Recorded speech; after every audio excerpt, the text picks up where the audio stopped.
बढ़ेंगे आगे। आगे बढ़ते हुए जो खबर है वो शेयर मार्केट से जुड़ी हुई है। भारतीय शेयर बाजार में लगातार गिरावट जारी है। हर दिन इन्वेस्टर्स के लाखों करोड़ रुपए स्वाहा हो रहे हैं। छोटे निवेशक डरे हुए हैं। आखिरकार मार्केट का हाल ऐसा है क्यों और कब तक भारतीय बाजार में ये भूचाल रहेगा? इन तमाम सवालों का जवाब जानने के लिए मार्केट एक्सपर्ट सागर सिन्हा से जानिए वो मार्केट को लेकर क्या कह रहे हैं। शेयर बाजार की स्थिति अभी भी नाजुक बनी हुई है क्योंकि सेंसेक्स और निफ्टी एक बार फिर से धड़ाम हुए हैं कल। रिटेल महंगाई दर 14 महीनों में अपने उच्चतम स्तर पर है। ये सारे बुलेट पॉइंट्स हैं, इसकी डिटेलिंग मैं अभी आपको करता हूं।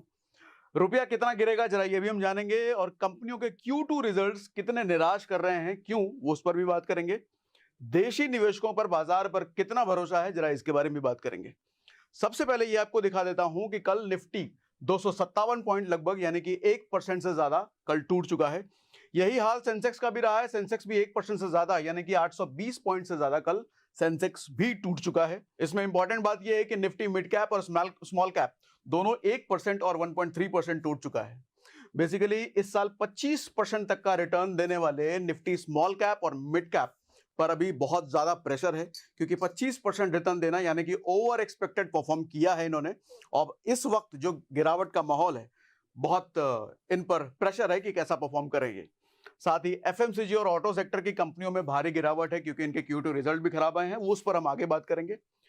ऑटो सेक्टर लगभग 2% टूट गया है। एफएमसीजी सेक्टर 1.5% से ज्यादा टूट चुका है। ऑटो सेक्टर में जो लीडिंग कंपनी है जैसे मारुति सुजुकी, टाटा मोटर्स और बजाज ऑटो, वो 2% से ज्यादा टूट चुके हैं। ऐसे ही एफएमसीजी सेक्टर की बात करें तो ब्रिटानिया जो कि लीड करती है एफएमसीजी को, इसके भी खराब रिजल्ट की वजह से 7.5% के आसपास ये टूटा है।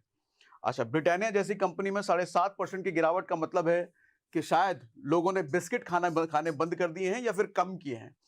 खैर आगे चलते हैं। एक बड़ी बात यह है कि महंगाई दर में और बढ़ोतरी हो सकती है यानी कि एक आम आदमी के जेब पर अब और ज्यादा प्रेशर पड़ने वाला है। अक्टूबर महीने में महंगाई के आंकड़ों में भरपूर बढ़ोतरी हुई है। रिटेल महंगाई दर 6% से ज्यादा क्रॉस कर चुका है यानी कि 14 महीनों में यह सबसे ज्यादा महंगाई वाला महीना अक्टूबर रहा है। सबसे ज्यादा महंगाई खाने पीने की चीजें जैसे सब्जियों के दाम में बढ़ोतरी हुई है जिसकी वजह से भी शायद ये आंकड़े हैं।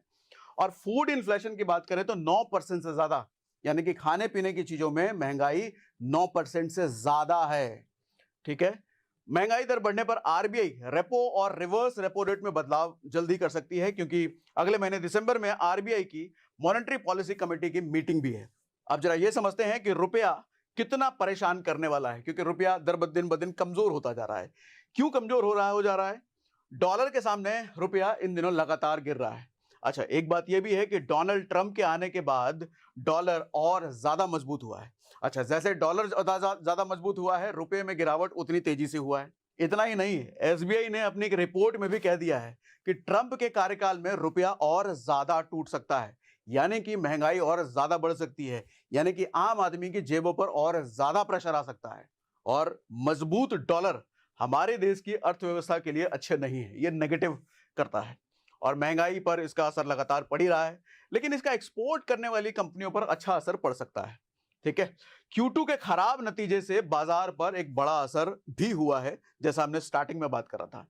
ऑटो सेक्टर, एफएमसीजी सेक्टर के लगातार खराब रिजल्ट आए हैं जिसकी वजह से इनके शेयरों में गिरावट आई है। और ये बड़ी इंडस्ट्री है, एक बड़ी शेयर होल्डिंग इनका मार्केट में रहता है और इनमें गिरावट का मतलब है मार्केट पर बड़ा असर।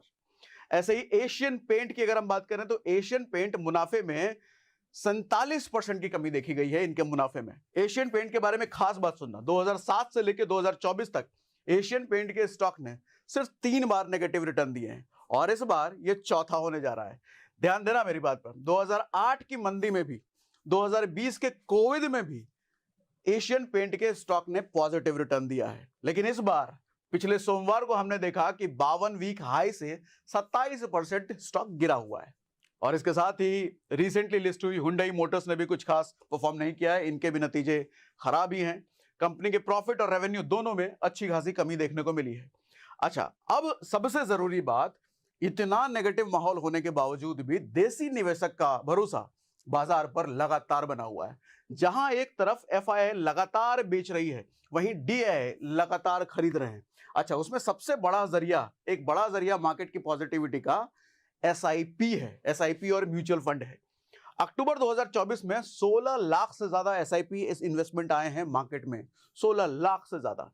एसआईपी एयूएम की बात करें तो रिकॉर्ड स्तर पर 13,30,429 करोड़ हो चुका है। अक्टूबर 2024 में एसआईपी कंट्रीब्यूशन 25,322 करोड़ था, जो कि अपने ऑल टाइम हाई पर है। और इसके साथ ही अक्टूबर में इक्विटी म्यूचुअल फंड में हमने सबसे ज्यादा ग्रोथ देखी। यहां पर 21.69% की दर से ग्रोथ आई है, यानी कि 41,887 करोड़ का नया निवेश इस सेगमेंट में आया है। ये थी कल की एनालिसिस, और ये सब देख करके लग रहा है कि मार्केट का नाजुक दौर अभी हो सकता है और कंटिन्यू रहे, क्योंकि ट्रंप के आने के बाद डॉलर मजबूत होता जा रहा है और रुपया कमजोर होता जा रहा है। महंगाई पर बड़ा इंपैक्ट है, और इन सब का इंपैक्ट शेयर बाजार पर भी हमें देखने को मिल रहा है। साथ ही शेयर बाजार के रिजल्ट्स भी लगातार खराब हैं। कुल मिलाकर सारी चीजें एक इकोनॉमी के लिए नेगेटिव देखने को मिल रही है। अब देखते हैं ये दौर कब तक चलता है और ये कब खत्म